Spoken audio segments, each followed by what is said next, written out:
Hebreos 9.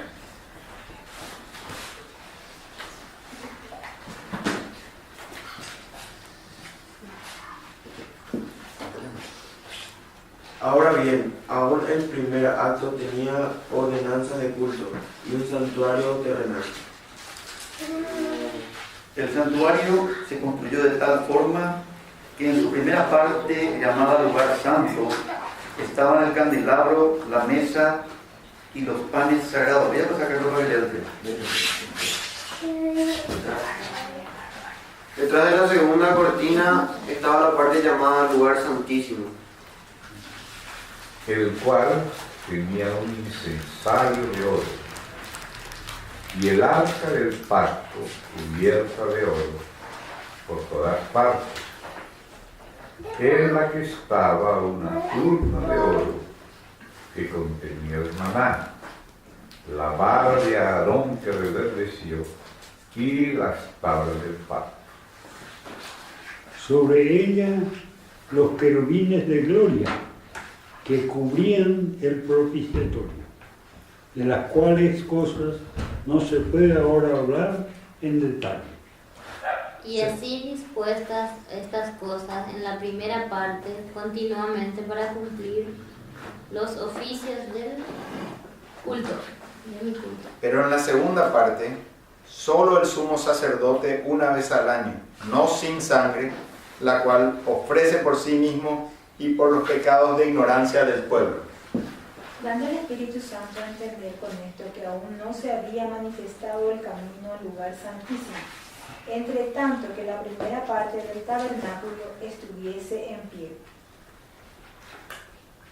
Lo cual es símbolo para el tiempo presente, según el cual se presenta ofrendas y sacrificios que no pueden hacer perfecto.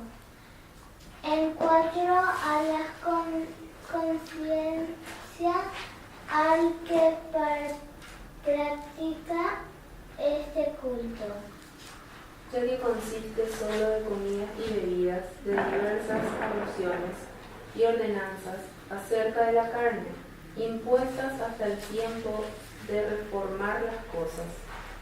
Pero estando ya presente Cristo, sumo sacerdote de los bienes venideros, por el más amplio y más perfecto tabernáculo, no hecho de manos, es decir, no de esta creación, y no por sangre de machos cabríos ni de becerros, sino por su propia sangre, entró una vez para siempre en el lugar santísimo, habiendo obtenido eterna redención. Portanto, se o sangue de bodes e de touros e a cinza de uma novilha, aspergidos sobre os contaminados, os santificam, quanto à purificação da carne, cuanto más la sangre de Cristo, el cual mediante el Espíritu Eterno se ofreció a sí mismo sin mancha a Dios, limpiará vuestra conciencia de obras muertas para que sirváis al Dios vivo.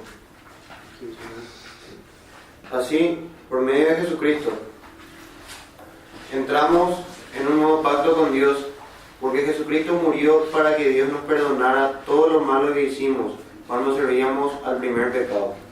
Y por medio de su muerte, también los que hemos sido elegidos por Dios recibimos la salvación eterna que Él nos ha prometido. Ahora bien, en el caso de un testamento, es necesario comprobar la muerte del que lo hizo. Porque el testamento con la muerte se confirma, pues no es válido entre tanto que el testador vive. De donde ni aún el primer pacto fue instituido sin sangre. Porque todos habiendo anunciado Moisés todos los mandamientos de la ley, todo el pueblo tomó la sangre, los becerros y los machos cabríos, con agua, lana, escarlata e hisopo, y roció el mismo libro y también a todo el pueblo, diciendo: esta es la sangre del pacto que Dios os ha mandado. Y además de esto, roció también con la sangre del tabernáculo, y todos los vasos del ministerio. Y casi todo es purificado según la ley con sangre y sin derramamiento de sangre no se hace remisión. Fue pues necesario que las figuras de las cosas celestiales fueran purificadas así, pero las cosas celestiales mismas con mejores sacrificios que estos. Porque no entró Cristo en el santuario hecho de manos, figura del verdadero, sino en el cielo mismo para presentarse ahora por nosotros ante Dios. Y no para ofrecerse muchas veces, como entra el sumo sacerdote en el lugar santísimo cada año con sangre ajena. Ora, neste caso, seria necessário que ele tivesse sofrido muitas vezes, desde a fundação do mundo. Agora, porém, ao se cumprirem os tempos, se manifestou uma vez por todas, para aniquilar pelo sacrifício de si mesmo o pecado. Y de la manera que está establecido para los hombres, que mueran una sola vez, y después de esto, el juicio. De la misma manera, Cristo se ha ofrecido una sola vez para que muchos seamos perdonados de nuestros pecados. Después Él volverá otra vez al mundo, pero no para morir por nuestros pecados, sino para salvar a todos los que esperamos su venida. Amén.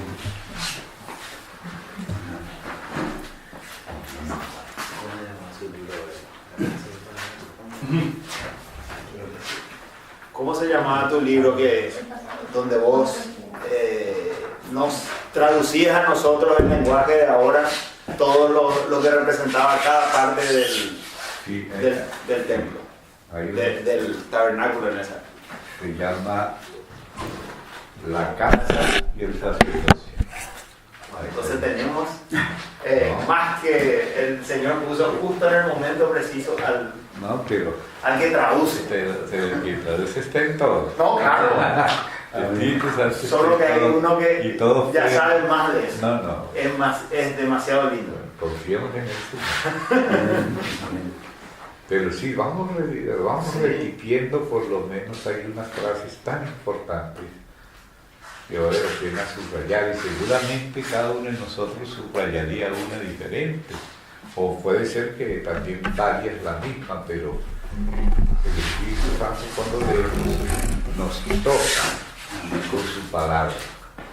Entonces, por eso es bueno que cada uno pueda compartir con los santos la parte que a él particularmente le dio Dios, pero a otro también le dio y al otro también. Entonces, ya lo leímos para tener una visión panorámica ya de lo que estamos tratando, pero ahora vamos a masticar para que realmente el Espíritu nos toque y también nosotros, en su ayuda, podamos tocar el Espíritu de la palabra. Entonces, dice, ahora bien, aún el primer pacto tenía, porque ya no estamos en el primero, sino en el nuevo. Entonces tenía, y primero, ordenanzas de culto, y eso quiere decir que Dios merece la adoración, porque a veces no se da queremos dar, queremos decir, pero ¿por qué Dios? ¿Cómo que por qué? Él tiene todo derecho, ¿no? Y dice, y un santuario terrenal, ordenanzas de culto y un santuario terrenal. Después va a describir un poquito esas ordenanzas de culto y el santuario. O sea, aquí las expresiones ordenanzas de culto y un santuario terrenal son las que resumen un contenido que está desglosado en los siguientes versos, pero llegando al verso 9 y al 8 y al 9, ahí nos damos cuenta que esas ordenanzas de culto que después desglosa y ese santuario terrenal que después desglosa. Todo eso es para que el Espíritu Santo dé a entender algo. Entonces aquí hay 3 frases que leímos ahora, mínimo 3, donde dice, dando el Espíritu Santo a entender con esto. O sea, aún el primer pacto era para ser usado en el nuevo pacto.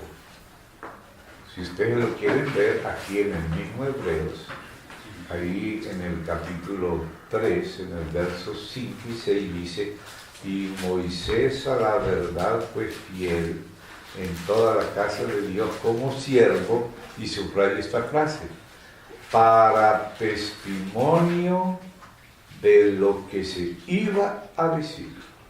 O sea, lo que Moisés escribió no era solo con un interés arqueológico, de que guardáramos lo que pasó en el pasado.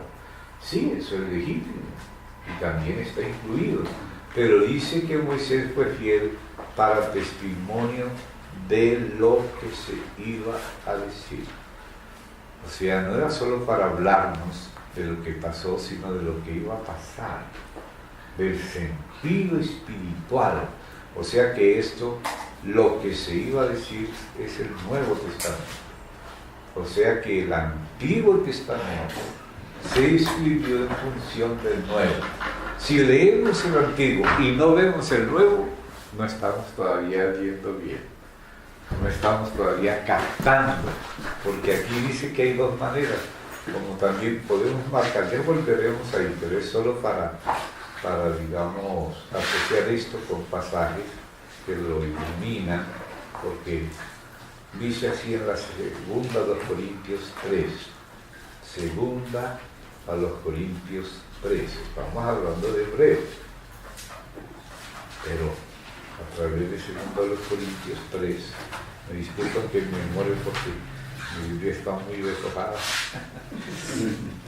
El capítulo 3 dice lo siguiente, hermano. Dice, voy a leer desde el versículo 12, 3 desde el 12 y siguiente. Así que teniendo tal esperanza, o sea, esa gloria del nuevo pacto, de que viene hablando Pablo ahí antecitos, usamos de mucha franqueza y no como Moisés, que ponía un velo sobre su rostro para que los hijos de Israel no fijaran la vista en el fin de aquello que había de ser abolido. Pero, entonces aquí, las 2 maneras de leer a Moisés, del velo para afuera y del velo para adentro. Aquí están estas 2 maneras. 14. El entendimiento de ellos se embotó, porque hasta el día de hoy, cuando leen el antiguo pacto, les queda el mismo velo no descubierto, el cual por Cristo es quitado. O sea que hay una lectura que es en el hombre natural, que es en la justicia propia, que no nos permite sino leer del velo para afuera. Una lectura, gramática, historia, sin todavía ser tocados por el Señor. Pero después dice allí, les queda el mismo velo no descubierto, el cual por Cristo es quitado. Y aún hasta el día de hoy, cuando se lee a Moisés, el velo está puesto sobre el corazón de ellos. Pero cuando se conviertan al Señor, el velo se quitará, porque el Señor es el Espíritu. Entonces ahí ven que es el Espíritu el que nos da luz para ver detrás del velo. Si nos convertimos al Señor, que hay que entenderlo así, literalmente, porque a veces le llamamos convertirse al Señor a asociarnos a alguna entidad. ¿verdad? No es lo mismo, no es lo mismo. Hay personas que pertenecen a entidades y nunca se han convertido al Señor, sino que tienen un modus vivendi de la entidad. La entidad los maneja, para la entidad viven, y si la entidad no les da más modus vivendi, se mudan de entidad. Pero no se trata de servir entidades, se trata de conocer al Señor mismo, volverse al Señor mismo. Y es cuando se vuelve al Señor mismo que ahora el velo es quitado. Cuando se conviertan al Señor, el velo se quitará, porque el Señor es el Espíritu, y donde está el Espíritu del Señor, allí hay libertad. O sea, libertad en el Espíritu, libertad de lo viejo, participación de lo nuevo. Es cruzar el velo. Y el velo es rasgar. Significa rasgar la carne y rasgar el ego, para no vivir en nosotros mismos, sino vivir por el Señor, confiando solo en Él, contando solo con Él, para que sea Él el que haga las cosas, con nosotros y nosotros con Él. No nosotros solos, haciendo teatro, pero el Señor solo no quiere estar, porque cuando Dios dijo, no es bueno que el hombre esté solo, le haría ayuda idónea para él, Dios sabía lo que le iba a inspirar a Pablo en Romanos, que ese Adán era figura del que había de venir, o sea, de Cristo. O sea que Dios no quiere que su Hijo esté solo, y decidió hacerle una ayuda idónea, que es la iglesia. De eso estaba hablando Dios cuando habló de Adán y de Eva, pero era una figura que detrás de ella tenía una realidad espiritual. Entonces, aquí vemos cómo hay dos maneras narradas por Pablo aquí en la segunda de los Corintios 3 de leer a Moisés. Leer a Moisés en la naturalidad y en la justicia propia. Entonces vemos del velo para afuera y el entendimiento sigue embotado y sin luz, porque hay que volverse al Señor para que el Espíritu empiece a fluir. El que a mí viene, a mí, porque podemos ir al culto sin venir al Señor, podemos venir al culto para escuchar al hermano fulano que viene por allá, pero si no vamos al Señor mismo en serio, no somos vivificados. Por eso no demos por sentado cómo va a hacer el Señor las cosas si este hermano es el que nos da a ayudar. No, si tú buscas al Señor, Él se mueve como Él quiere por cualquiera. Entonces no demos nada por sentado para que el gobierno sea del Espíritu. ¿Amén? Entonces allí aparece el leer del velo para afuera y del velo para adentro. Y lo que nos traslada al otro lado del velo, lo que rasga el velo para nosotros, es la conversión a Cristo, a Él mismo, y buscarlo realmente a Él mismo.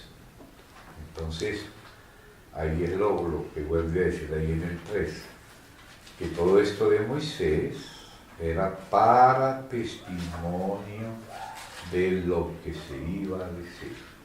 Lo que se iba a decir es el Nuevo Testamento, es lo que el Espíritu Santo vivía por el Hijo y por la Iglesia en el Nuevo Pacto. Pero Dios quiere que para hablar de lo propio del Nuevo Pacto usemos el Antiguo, pero con una lectura en el Espíritu desde el Nuevo. Y para ver que eso es lo que Dios quería, y no solo que lo que quería, sino lo que mandó que fuera, vamos a Romanos. Al final de Romanos, dice así, capítulo 16 de Romanos, ya en la llamada doxología, los últimos versículos del 25 y siguientes. Entonces dice, y al que puede, aleluya, gracias a Dios que puede Dios confirmarnos, según el Evangelio de Pablo, dice, mi Evangelio, y la predicación de Jesucristo, de donde viene el Evangelio de Pablo.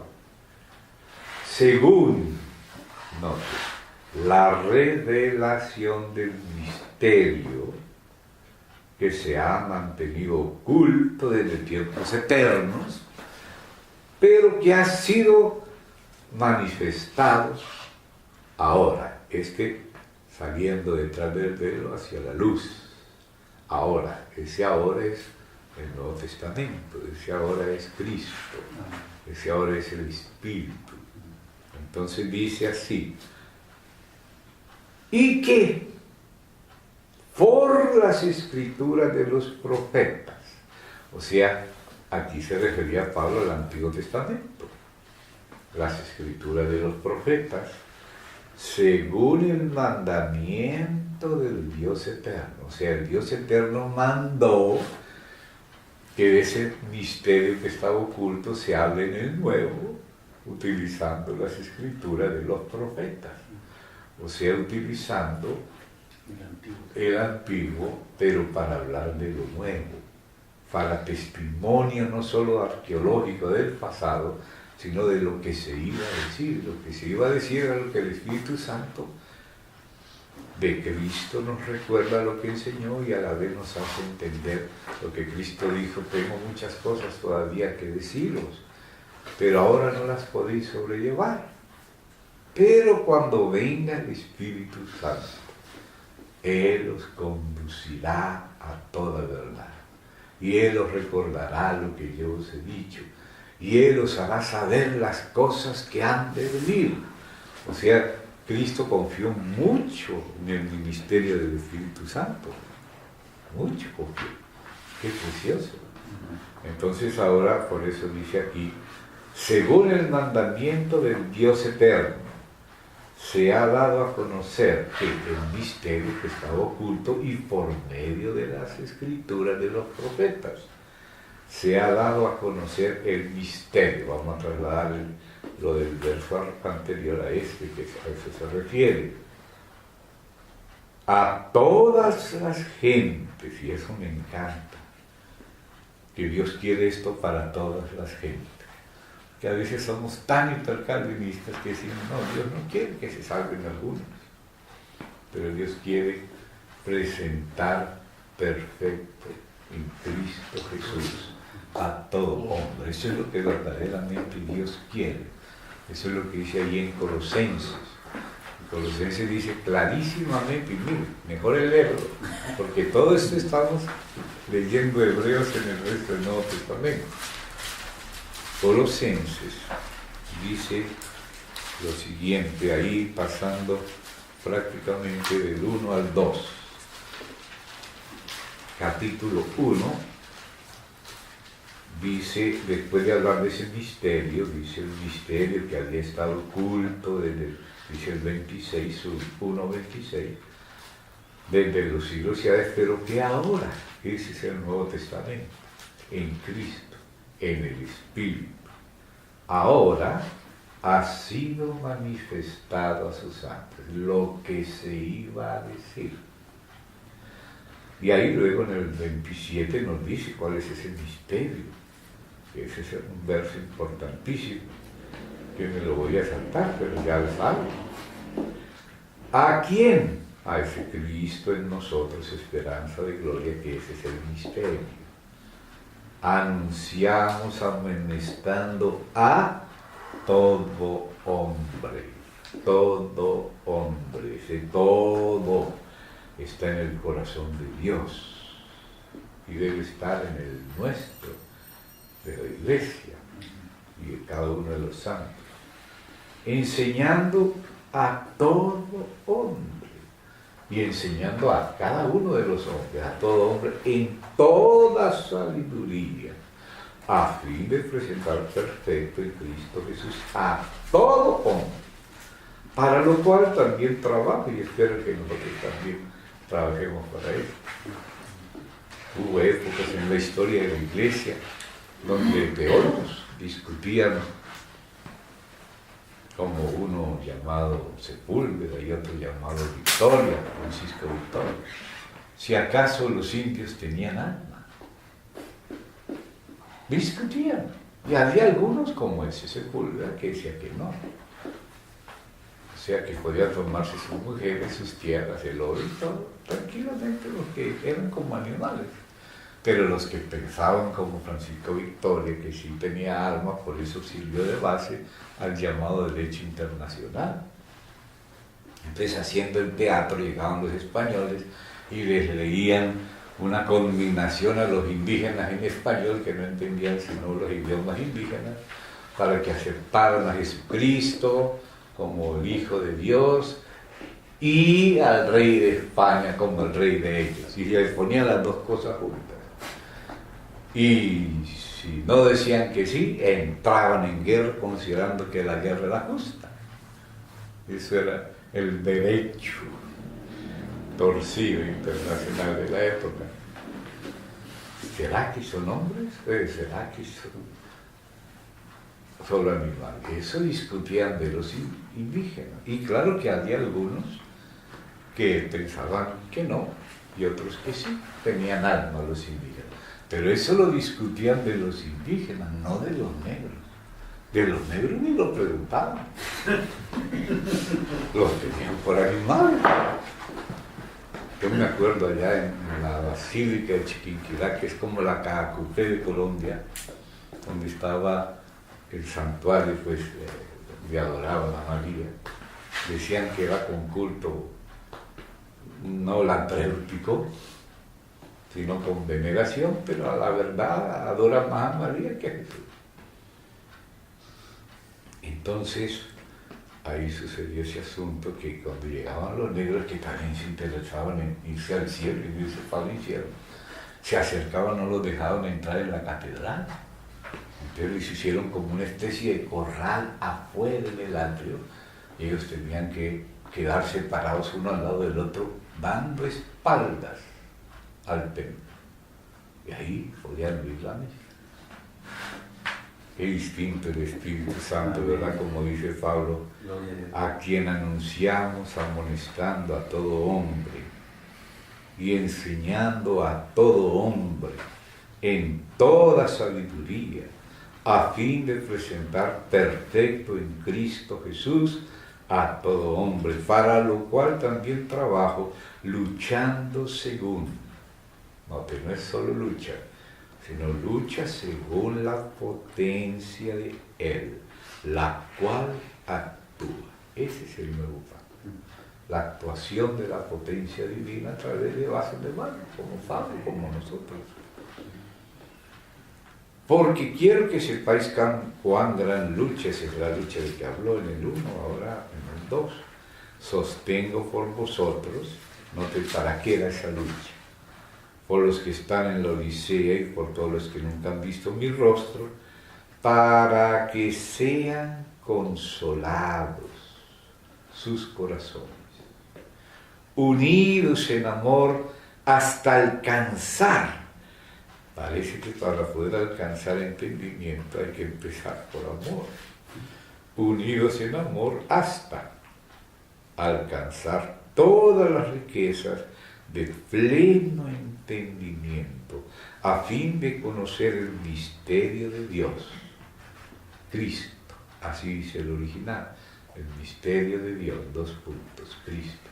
Claro que como algunos podían tomarlo por el lado sabelianista, unicista de lo solo Jesús, lo parafrasearon. Aquí el misterio de Dios se refiere al Padre y la y Cristo, para que no se niegue la distinción de personas en la Trinidad del Padre y el Hijo. Eso es con la intención de parafrasear para evitar una herejía. El texto exacto es el misterio de Dios, Cristo. Entonces, ahí habla de ese misterio que estuvo oculto en las edades, que es a ese que se refiere ahí en los otros pasajes que estamos leyendo, y aquí en el Hebreos 3, donde dice que Moisés fue fiel como siervo para testimonio de lo que se iba a decir. O sea, conforme al mandato que estamos leyendo en Romanos, según el mandamiento del Dios eterno, se ha dado a conocer a todos los santos. Amén. Entonces ahí sí volvemos ahí otra vez al capítulo 9. Pasamos al 3, era para subrayar o subrayar el pasaje que dice aquí en el 9, donde dice el versículo que aparece allí en el 8, dando el Espíritu Santo a entender con esto, o sea, con aquellas ordenanzas de culto y con los detalles del santuario terrenal que él describe aquí y que son riquísimos, porque no está aquí hablando de diseño de muebles y de tabernáculos y cosas, no, está hablando del Nuevo Testamento. Por eso dice, dando el Espíritu Santo a entender con esto, las ordenanzas de culto del Antiguo Testamento y el santuario del Antiguo Testamento. Con eso, como mandó Dios según Romanos, al final, 16 al final, el mandamiento de Dios eterno, que sería conocer el misterio por medio de las Escrituras, usando las Escrituras de los profetas del Antiguo Testamento. Porque esto de Moisés continuó con los profetas y Jesús también habló, no solo de la Torá, sino también de los Nevi'im y de los Ketuvim.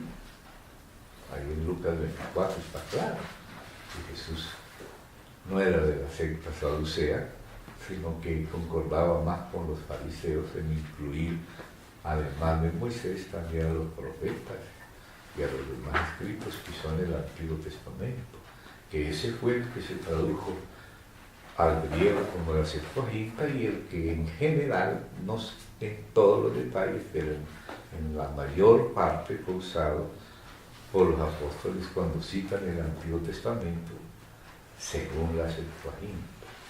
Entonces aquí dice ahora lo siguiente, o sea que el Espíritu Santo va a entender cosas propias del Nuevo Testamento usando las ordenanzas de culto del Antiguo, no para que nosotros repitamos judaizando a la iglesia con cosas de ritos, no, el sentido espiritual, y explica que eso no son para ritos del Nuevo Testamento, sino que mire el verso 9, lo cual es símbolo para el tiempo presente. O sea, lo antiguo era testimonio y símbolo. Testimonio para lo que se iba a decir. O sea, Dios tenía cosas que decir hoy, desde Cristo para acá, por el Espíritu Santo, valiéndose de aquellas figuras, que es la tercera palabra clave. La palabra dando a entender con esto, lo cual es símbolo, pero dice, pero estando ya presente Cristo, sumo sacerdote de los bienes venideros, por el más amplio y más perfecto, está contrastando el antiguo con el nuevo, el más amplio y más perfecto tabernáculo, no hecho de manos, no de esta creación, sino del cielo, y no por la sangre de machos cabríos, sino por la de Cristo. Entonces ahí, hablando en todo ese sentido, llega al verso 23. Fue pues necesario que, y ahora dice, las figuras de las cosas celestiales, ese es el nivel del velo para afuera, fuesen purificadas así, velo para afuera, pero las cosas celestiales mismas. Entonces aquí habla dos veces las cosas celestiales. La figura de las cosas celestiales es del velo para afuera, pero las cosas celestiales mismas son del velo para adentro. Y esa es la diferencia entre el antiguo pacto y el nuevo pacto. En el nuevo pacto, lo que era la ley, los sacrificios y todo lo que está allí, era figura, o como dicen Colosenses, era sombra. ¿Ve? Que aquí dice las cosas celestiales mismas con mejores sacrificios que este. Y no dijo solamente uno, sino lo dijo en plural, porque el de Cristo es tan rico que está representado en muchos del Antiguo. Y no solo eso, sino que también nos involucra a nosotros, porque mediante Jesucristo, ahora en la casa espiritual y en el sacerdocio santo del Nuevo Testamento, nosotros ofrecemos también a Dios sacrificios, pero ahora dice espirituales, por medio o mediante Jesucristo. Deja decir mediante Jesucristo, esos sacrificios son de estos nuevos, son los del Nuevo Testamento.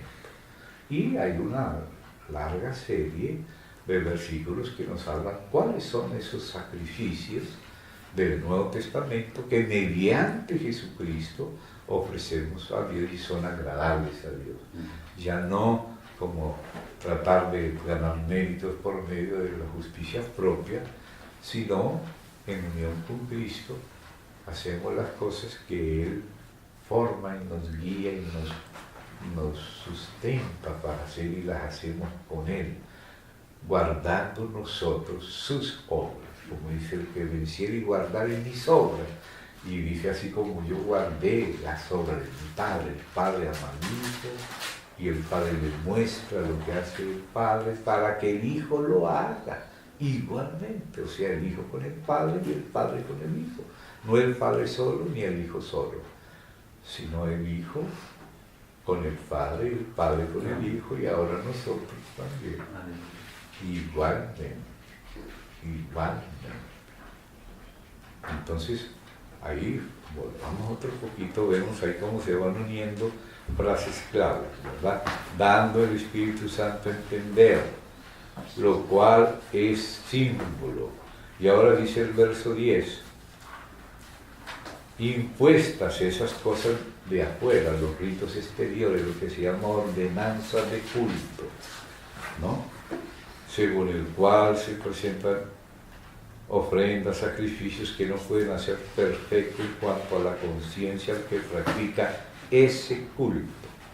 Entonces ese es el culto judaico.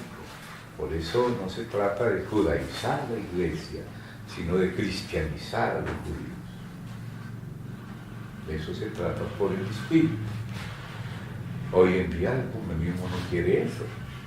Hoy el ecumenismo está diciendo, no importa si usted es ateo, si es buenito se va para el cielo. Esa es la propaganda actual. Si usted es judío, no hace falta que se le predique de Cristo, pero no era lo que decía Cristo. El Señor mismo, Él decía a los judíos, si no creéis que yo soy, en vuestros pecados moriréis. Entonces la propaganda esa no debemos tragarnos la cruda. Yo pienso que no hace falta comerse todo el huevo para saber si está podrido. Con un olorcito ya te das cuenta que ese huevo es huevo, puro huevo. Entonces, volviendo ahí al 9 de Hebreos, ¿verdad? Sigue con la expresión figura de las cosas celestiales, semejante a aquella que dice sombra de los bienes venideros o figura de ellos. Lo mismo dice acá el 10.1, que todavía no es el que toca, pero por lo que toca esto, porque la ley teniendo la sombra de los bienes venideros, no la imagen misma de las cosas. Entonces ese es el contraste entre el antiguo pacto y el nuevo pacto, entre estar afuera del velo o del velo para adentro en Cristo. Entonces ahí toca esos puntos claves que podemos decir que son el tronco y las ramas principales del pasaje, pero luego le hace algunas unas expresiones que sería bueno identificar, las pepitas de oro, y luego ver sus engastes y sus relaciones, ¿verdad? Pero ahí estamos mirando esos pasajes. Quiero llamar la atención también aquí algunas expresiones serias, lo del tiempo de reformar las cosas, que dice en el verso 10 al final. Hasta el tiempo de reformar las cosas, pero estando ya presente Cristo. O sea que Cristo es la verdadera reforma. Amén. Esa es la verdadera reforma, Cristo. Y cuando está Cristo ya las cosas quedan teatrales, exteriores, simbólicas, figurativas, ahora ya cobran realidad. Por eso es que cuando Pablo le dice a Timoteo que guarde el buen depósito, le dice, ¿cómo es que se puede guardar? Y le dice, por medio del Espíritu Santo. O sea, el Espíritu Santo es el que hace fresco lo que podría ser solo símbolo. Porque cuando nos quedamos haciendo símbolos sin tocar su realidad, parece que estamos haciendo teatro. Haciendo teatro. Y en las cosas religiosas es muy fácil hacer teatro. Una vez llegaron los ancianos de Israel a consultar, digo entre comillas, dizque a Dios por medio de Ezequiel. Y le dice Dios a Ezequiel, eso está por ahí por el capítulo 13 o 14 de Ezequiel, uno de los dos que ahora no me acuerdo con exactitud, pero por ahí.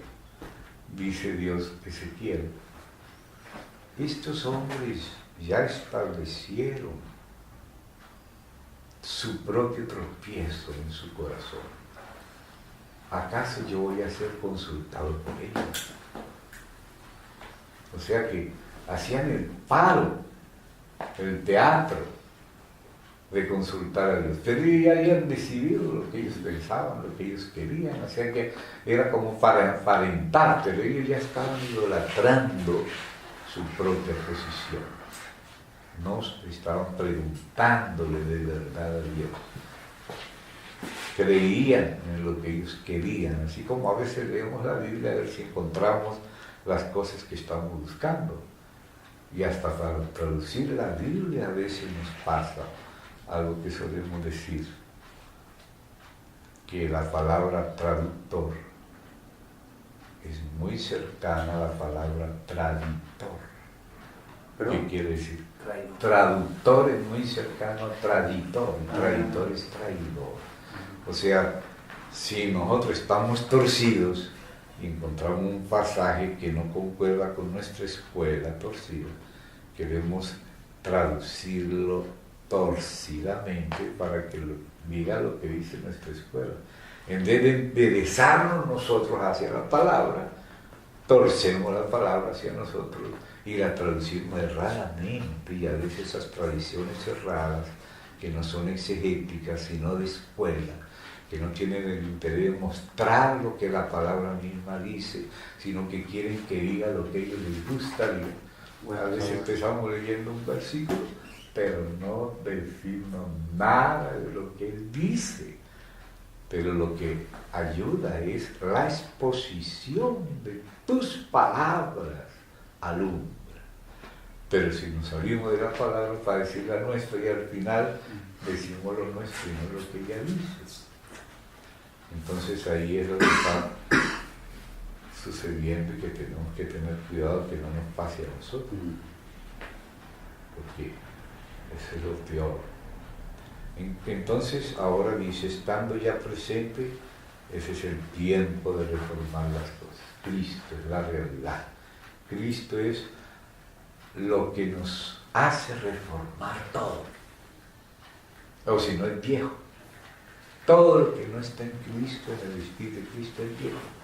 Y hay que reformar. Por eso hay un buen dicho que dice, la iglesia siempre reformando, siempre reformándose, porque siempre tenemos que tomar la cruz, negarnos a nosotros mismos y seguirle a Él. Pero si lo dejamos a Él y dejamos la cruz y seguimos en nosotros mismos, estamos haciendo puro teatro. Estamos haciendo como los católicos que decían que llevar la cruz era hacer una peregrinación, subir de rodillas con 2 palos cruzados.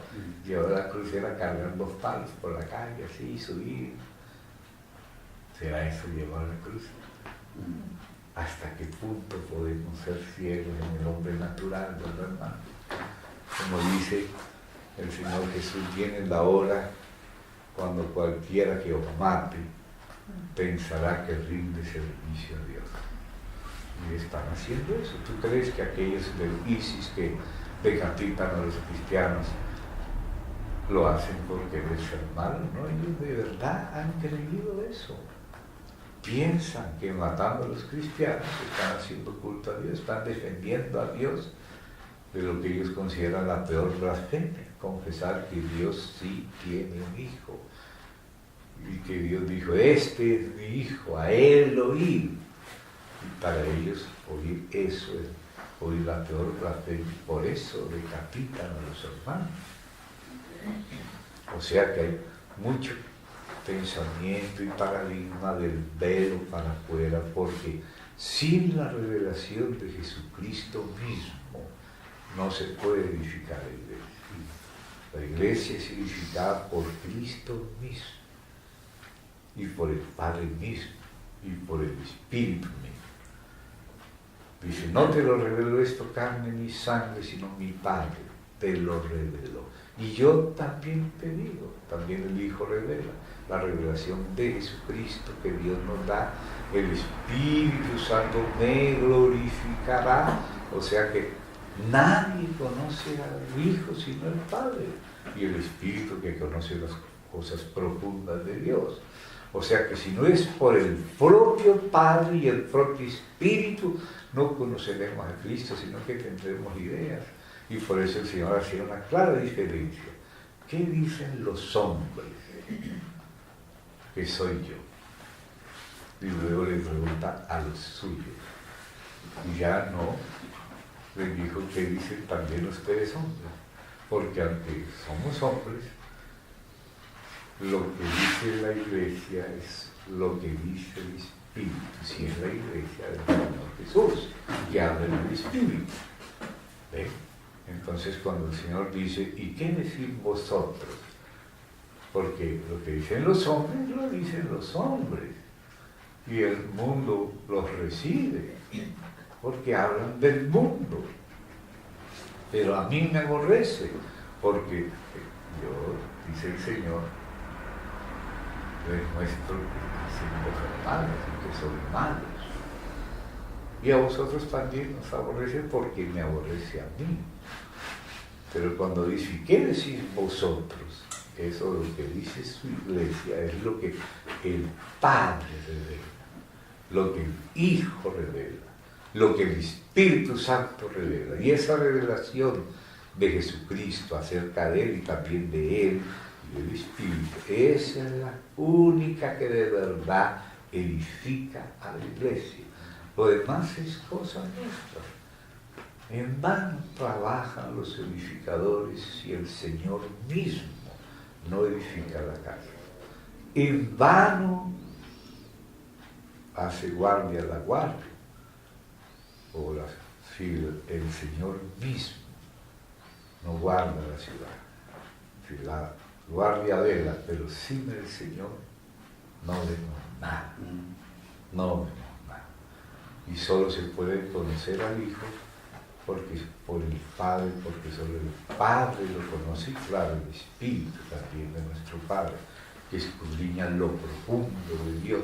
Entonces, Él nos muestra al Hijo y lo que nos ha concebido, y nos inspira las palabras para acomodar lo que nos ha concedido, que es el mismo, y las palabras espirituales que enseña el Espíritu, acomodarlo con el contenido espiritual. Y ese es el ministerio del Nuevo Testamento. O si no, seguimos en el Antiguo.